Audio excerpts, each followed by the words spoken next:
El ciclo del agua. Buen día, jóvenes.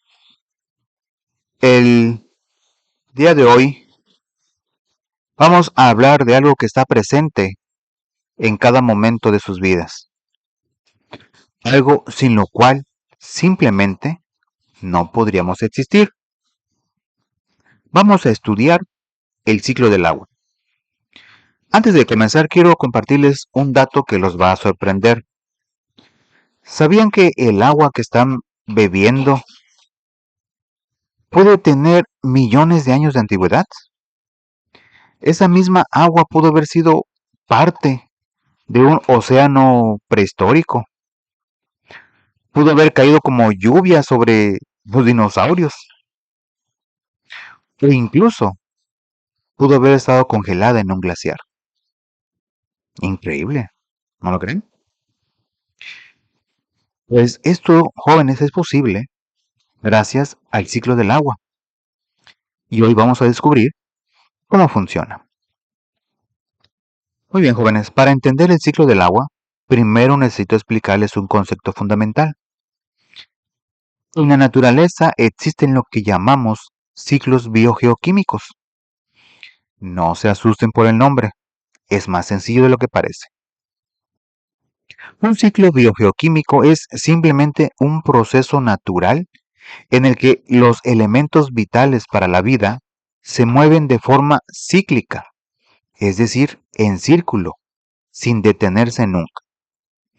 Piensen en esto como un sistema de reciclaje perfecto que la naturaleza ha diseñado para que nada se desperdicie.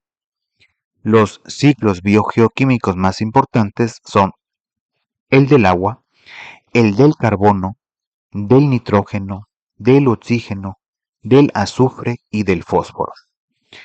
Nosotros nos vamos a enfocar hoy en el ciclo del agua, que también se conoce con otro nombre, el ciclo hidrológico.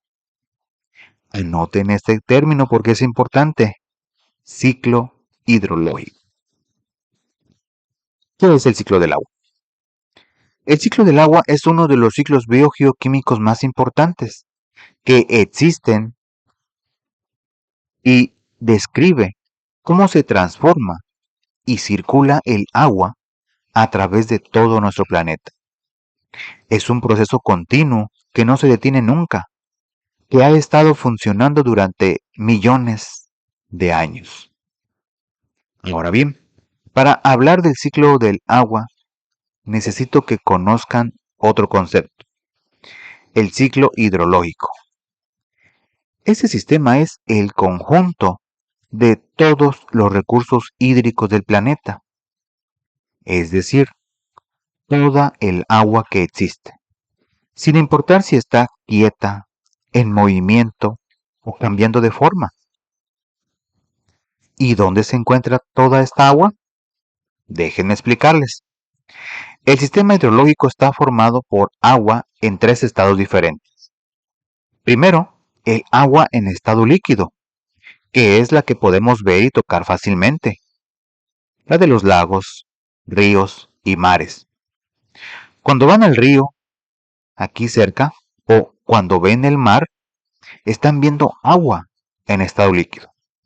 Segundo, el agua en estado sólido, que es el hielo y la nieve que se encuentran en los glaciares y en las cimas de las montañas altas. Aunque aquí en Veracruz no vemos nieve, existe en otras partes del mundo y es parte fundamental del sistema hidrológico. Y tercero, el agua en estado gaseoso, que es la que no podemos ver, pero que está presente en la humedad del aire y en las nubes. Ese aire pesado y húmedo que sienten aquí en los días calurosos, eso es agua en forma de vapor.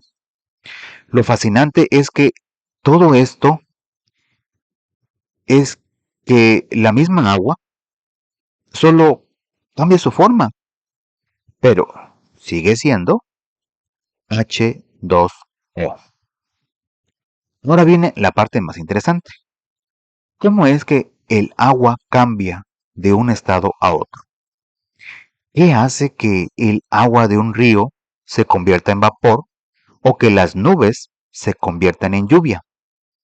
Todo tiene que ver con los cambios de temperatura y la energía. Voy a explicarles cada proceso paso por paso. La evaporación. Imaginen que acaba de llover aquí en el pueblo.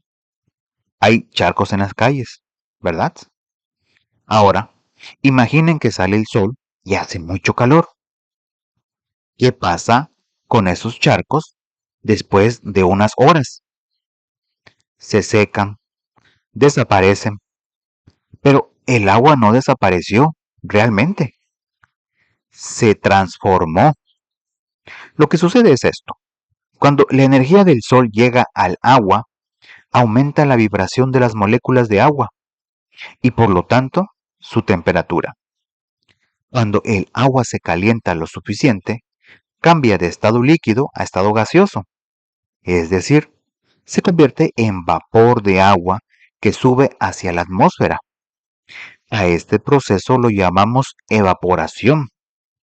La evaporación ocurre constantemente en los océanos, ríos, lagos y hasta en el sudor de nuestra piel. Es el primer paso del ciclo del agua. La condensación. Ahora, ese vapor de agua que sube hacia el cielo no se queda allí flotando para siempre. A medida que sube más y más alto, llega a zonas de la atmósfera donde la temperatura es más baja, donde hace más frío. ¿Y qué creen que pasa cuando el vapor de agua se enfría? Exactamente, cambia otra vez de estado. El vapor se transforma en pequeñísimas gotas de agua líquida. Este proceso se llama condensación. Estas gotitas de agua son tan pequeñas y ligeras que flotan en el aire y cuando se juntan millones y millones de ellas, ¿qué forman? Las nubes. Esas nubes blancas, grises o negras que ven en el cielo son simplemente agua condensada flotando en la atmósfera. La precipitación. Continuemos con el proceso. Las gotas de agua en las nubes empiezan a chocar entre sí y a unirse. Se hacen cada vez más y más grandes y más pesadas.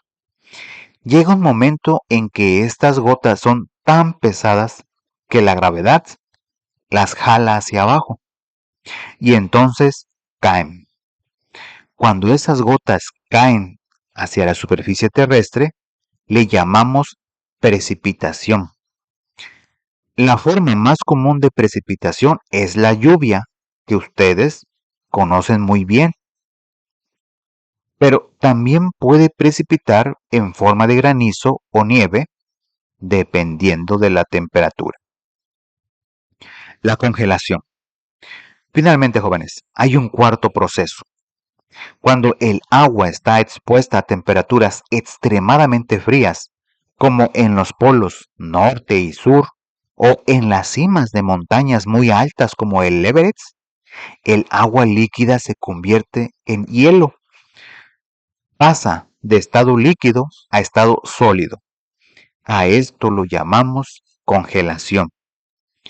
Este hielo puede permanecer congelado durante años, décadas o incluso siglos en forma de glaciares. Pero eventualmente, cuando aumenta la temperatura, ese hielo se derrite y vuelve a ser agua líquida, continuando el ciclo. Ahora que ya conocen las transformaciones, quiero que imaginen el recorrido completo. El agua se mueve constantemente y a gran escala por todo nuestro planeta. Viaja a través de los ríos que desembocan en el mar, flota en la atmósfera como vapor invisible, se filtra bajo la superficie del suelo formando aguas subterráneas y se almacena en enormes glaciares y océanos. Es un movimiento perpetuo, jóvenes. El agua nunca descansa, siempre está en movimiento, siempre está transformándose, siempre está viajando de un lugar a otro. Y aquí viene algo muy importante que quiero que ustedes comprendan. El agua no solo está ahí afuera, en los ríos y océanos. El agua también está en nosotros. Aproximadamente el 60% de nuestro cuerpo es agua. Está en nuestra sangre, en nuestras células, en cada parte de nuestro organismo. También está presente en las plantas, en los animales, en todos los seres vivos. Esto significa que nosotros, ustedes y yo, somos parte de este ciclo del agua. Somos participantes activos en este proceso natural. Ahora, jóvenes, voy a hablarles de algo que ustedes experimentan todos los días, especialmente aquí, la humedad.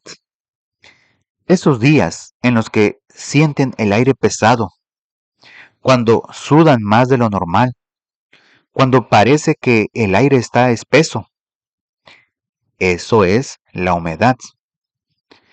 La humedad es el agua que se encuentra presente en la atmósfera en forma de vapor. El agua que no podemos ver, pero que está ahí, flotando en el aire que respiramos. Para que tengan una idea de la cantidad, en promedio hay aproximadamente 3 gramos de agua por cada kilogramo de aire. No parece mucho, ¿verdad? Pero multipliquen eso por toda la atmósfera del planeta y se darán cuenta de que es una cantidad enorme de agua. La cantidad de vapor de agua que puede haber en el aire no es siempre la misma. Depende de algo muy importante, la temperatura. Y aquí viene un dato curioso que quiero que memoricen. El aire caliente puede absorber más vapor de agua que el aire frío. Por eso, en los días calurosos y húmedos de aquí en Veracruz, sienten tanta humedad en el ambiente. El aire caliente está cargado de vapor de agua. En cambio, en lugares fríos o en días frescos, hay menos humedad en el aire. La humedad es fundamental en el ciclo del agua, porque cuando alcanzan ciertos valores y la temperatura baja hasta lo que llamamos temperatura de rocío, ese vapor se condensa y precipita, es decir, llueve. Por eso, después de días muy calurosos y húmedos, frecuentemente viene la lluvia. Jóvenes, antes de terminar con el desarrollo, hay algo muy importante que no puedo dejar pasar de mencionar. Algo que nos afecta directamente a todos nosotros. Las actividades humanas impactan en el ciclo del agua. Y no lo digo para asustarlos. Lo digo porque es una realidad que debemos enfrentar con responsabilidad. Cuando contaminamos los ríos con basura o desechos industriales, cuando talamos los bosques, cuando usamos más agua de la que necesitamos, cuando emitimos gases que provocan el cambio climático, todo esto afecta el delicado equilibrio del ciclo del agua. Por ejemplo, la deforestación reduce la cantidad de agua que se evapora desde las plantas. La contaminación del agua hace que sea más difícil utilizarla. El cambio climático altera los patrones de lluvia, provocando sequías en algunos lugares e inundaciones en otros. Por eso, jóvenes, es tan importante que ustedes, que son el futuro de este país, conozcan y comprendan cómo funciona el ciclo del agua. Porque solo cuando entendemos cómo funciona algo, podemos protegerlo adecuadamente. El agua es un recurso vital e irreemplazable. No podemos vivir sin ella. Y aunque parece que hay mucha agua en el planeta, solo el 3% del agua del mundo es agua dulce que podemos utilizar. El resto es agua salada de los océanos. Cada acción cuenta. Cerrar la llave mientras se cepillan los dientes, no tirar basura en los ríos, cuidar los árboles y las plantas. Todo eso ayuda a proteger el ciclo del agua. Muy bien, jóvenes, hemos llegado al final de nuestro video. Permítanme hacer un resumen de los puntos más importantes que deben recordar. Primero, el ciclo del agua es un proceso continuo y vital porque el agua se transforma constantemente entre sus tres estados: líquido, sólido y gaseoso. Este ciclo ha estado funcionando durante millones de años y continuará funcionando mientras nuestro planeta exista. Segundo, las transformaciones principales del agua son la evaporación, la condensación, la precipitación y la congelación. Cada una de estas transformaciones depende de los cambios de temperatura y de la energía solar. Tercero, el agua se mueve constantemente por todo el planeta a través del sistema hidrológico, que incluye los océanos, los ríos, lagos, glaciares, la atmósfera y el agua subterránea. Cuarto, nosotros somos parte de este ciclo. El agua está en nuestros cuerpos, en las plantas, en los animales. No estamos separados de la naturaleza, somos parte de ella. Y quinto, y quizás lo más importante para ustedes, nuestras acciones impactan este ciclo. Tenemos la responsabilidad de proteger el agua y de cuidar que este proceso natural continúe funcionando correctamente para las futuras generaciones. Quiero terminar dejándoles esta reflexión. El agua que bebieron en este día ha estado viajando por el planeta durante mucho tiempo. Ha sido parte de océanos antiguos, ha caído como lluvia sobre civilizaciones, ha estado en los cuerpos de plantas que ya no existen y seguirá viajando durante millones de años más. Pero, para que ese viaje continúe, para que las futuras generaciones también puedan disfrutar de este vital recurso, necesitamos cuidarlo. Necesitamos ser conscientes de nuestras acciones y de cómo afectan el ciclo del agua. El conocimiento es el primer paso hacia el cambio. Ahora que ustedes entienden cómo funciona el ciclo del agua, tienen el poder de tomar mejores decisiones. Tienen el poder de marcar la diferencia. Los invito a que sean agentes de cambio. Compartan lo que han aprendido hoy en sus familias, con sus amigos. Cuiden el agua en sus casas, en sus comunidades. Protejan los ríos y los árboles. Porque cuidar el agua están cuidando la vida misma de nuestro planeta.